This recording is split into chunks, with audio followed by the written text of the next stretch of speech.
Hey everyone, it's Ro with Rose Wigglers. You may have seen my reel on Instagram or somewhere else on social media floating around on how I was doing part one of setting up my bins to reset for a horizontal migration. And so it was a pretty quick one run through of how I set up the steps. This is where we landed. So basically what I have here is the old bedding material that all the worms were in, uncovered so that it can dry out a little bit. And then this new area is sort of a new feeding zone, kept moist. So I'll pull this plastic off of here. You can see this is the new feeding zone. This is going to be where the majority of the worms are at this point because they will have all migrated over to this new feeding zone. So if I pull up in here, I can see, oh yeah, I put this little pawpaw in here and the worms are excited. So let me just grab a little handful. You can see all the worms really need to get lighting right here. All the worms are right here. Most of them. We're still going to have a few stragglers over here, but nearly all the worms are in this side with the new feeding area.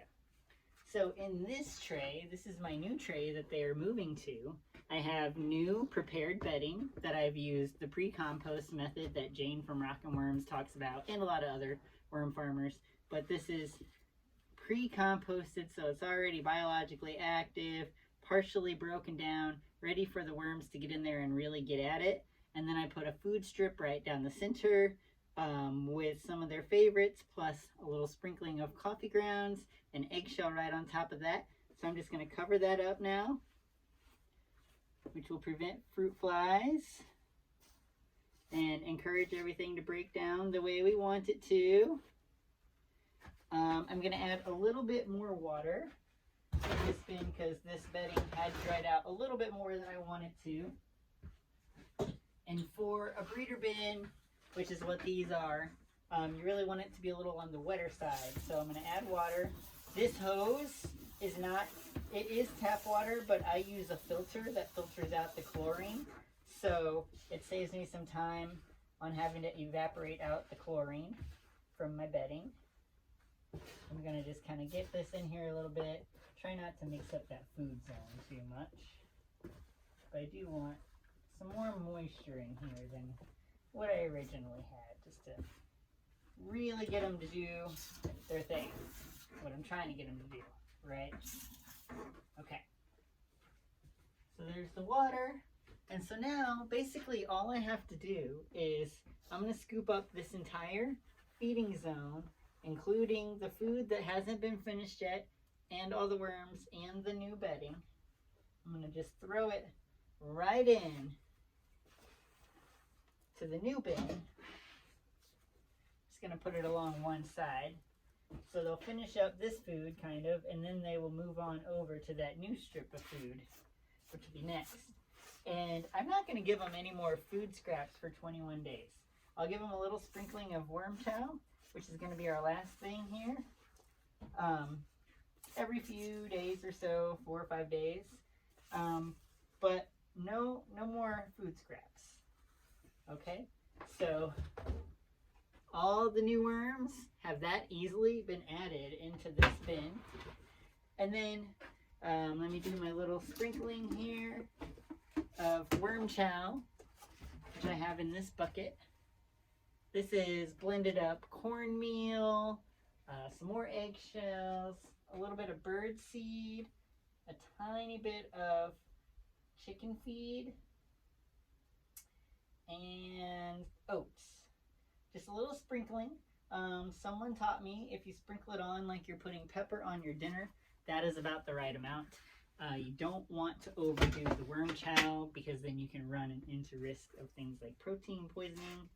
And so I go pretty light with that. So the last thing that I'll do is take this leftover bedding here, which has been allowed to dry out a good amount. And I'm going to sift this I'm not going to agitate nearly as many of the worms this way because I moved them all over. So many of the worms, and as I see a few, I'll pick them out and throw them over there. So many of the worms are not going to now experience the stress of being sifted because they didn't have to, which means they can get right back into reproducing and making more cocoons for me, which is exactly the goal.